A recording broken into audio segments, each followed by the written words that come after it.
So good day mga ka-DS, no? Magta-top overhaul pala tayo, no, ng YTX, no. Ito'y hindi po ako ganong marunong, no, pero ayan, susubukan natin to i-top overhaul. Ayan, papalitan natin yung kanyang yung hose. Ayan, papalitan ko na rin yan. Yan, tatanggalin natin lahat yan, pati yung tangke, tambutso, pati yung sa ilalim, pati ito yung mga sa gilid na yan, para hindi tayo mahirapan mamaya pagka inangat natin yung kanyang mga tornilyong mahaba. Tatanggalin nyo lahat yan. Ayan, pati itong center stand, kasi ipapalit din tayo ng lining, clutch arm. Ayan, pati clutch housing. Ito, tatanggalin din natin yan, siyempre, para mahugot natin.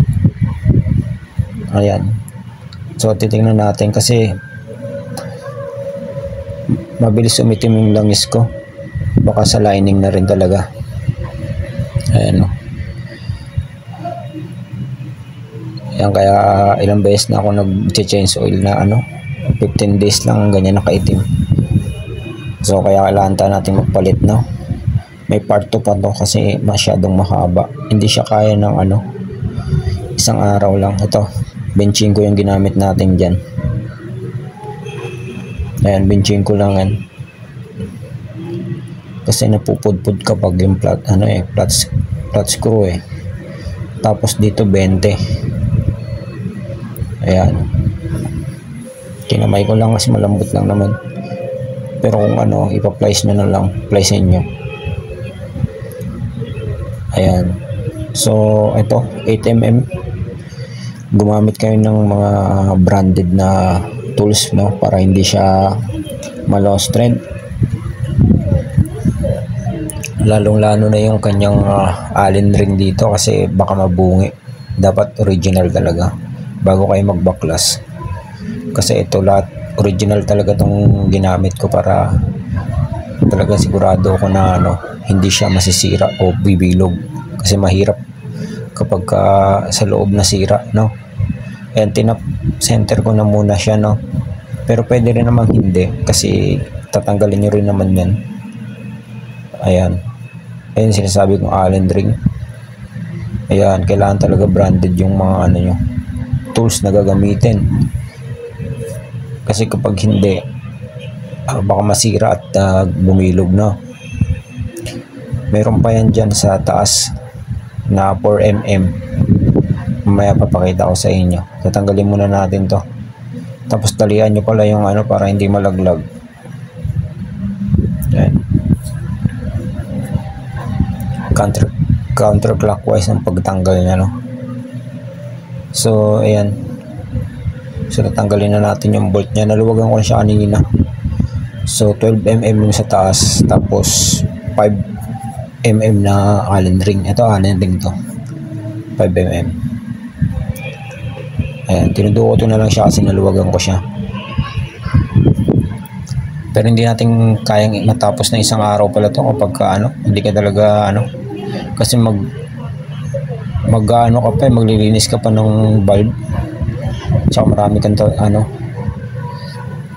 kang gagawin pa, hindi kaya ng isang araw, kasi magbabalb tayo grinding. Ayan, no. So edit na lang kasi itong video na to. Ayan, kaya binoise over ko na lang, no. Ito lang yung natatanggal dyan. Yung sa kabila kasi nakalock yun sa baba, kahit hindi nyo nabuksan yan, pero pwede nyo nabuksan kung gusto nyo makita. Ayan, tsaka bumili na rin bago nyo baklasin yung motor nyo, dapat meron na kayong mga ayan, may top overhaul kayong gasket tsaka tools. Ayan, nakikita nyo yan, punong-puno. Hindi ko alam kung may tagas kasi namamatayan lagi ako. Ayan, medyo may gas-gas na yung ating block, pero susubukan natin itong ibalik, no, kasi wala tayong budget. Yan, nilinisin lang natin lahat yan. So pati ito, so magpapalit lang ako ng piston ring, no, Kasi tingnan nyo naman, oh, talagang kinain na talaga siya. Pero trial na lang to kasi susubukan ko talaga kung babalik mo siya ng maayos. Ito yung sinasabi ko sa inyo na 4mm. Oh. Kailangan talaga branded. Sobrang liit niyan. Huwag kayong gagamit ng ganitong tools. Oh. Kasi pag nabilog, mahihirapan talaga kayo.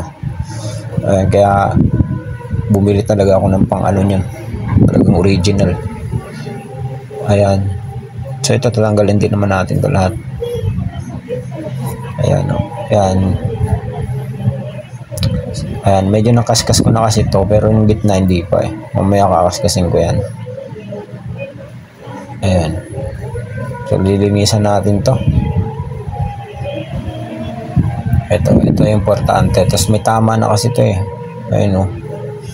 Pero dahil wala tayong budget, ayan, nilinisan ko na siya. Gumamit lang tayo ng karayom para malinisan yung gilid-gilid. Tapos steel brush sa taas. Ayan. Titingnan ko kung obra to. Ayan, may tama na siya. Ayan. Basta pagkabit nyo lang nito, laging pa-cross na. Huwag nyo pagtatamain yung kanyang pagitan. Naka-cross. Ayan o. Alternate pa-cross. Basta hindi sila magtatama yung parang pinagduktungan. Ayan. So, ibabalik natin yan. Na yung araw na yan, may yung palabas. Ayun yung sinasabi ko sa inyo, may basag. Ayun. Ayan. So, eto, pati to, yung kanyang stock, babalik din natin, i-grind lang natin. Kasi yung nabili ko, maliit. Ayan. Pero susubukan lang natin to, no? Papakita ko sa inyo kung okay pa rin siya. Ito, grind. Ayan, dalawa. Mura lang to. Ayan. Sa shopping lang din. Ayan. Grindering na lang natin to. Pabalik natin tong original. Ayan. So gumamit ako dyan ng dalawa kasi yan, yung pang fine tsaka yung pang coarse. Yung isa yung coarse, yun yung una, tapos yung fine pag finishing na. Ayan na. Ayan, gagamitin natin. Pero may part 2 pa to, no? So meron akong, pwede namang kamayin lang, no? Pwede rin kamayin. Lagyan nyo lang yung hose ng ano, fuel hose nyo. Lalagyan nyo sa ilalim para hindi ka mahirapan. Ayan, no? Ganyan. Tapos tutusok nyo lang siya.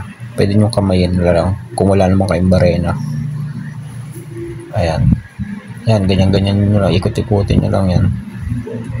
Hanggang makita nyo yung kanyang kuminis na ano, hanggang kuminis siya. Ayan o. Ayan o. Nakita nyo yung kuminis na yun. Yan. Kuminis na ganyan. Yan. Okay na yan. Sa kabila naman na. Tingnan nyo wala. Hindi pa ano, nakinis. Pagkakaiba nila yan. Magaganyan din yan o. Yan. Pero dapat palit na rin talaga dapat yan eh. Pero dahil wala tayong budget yan.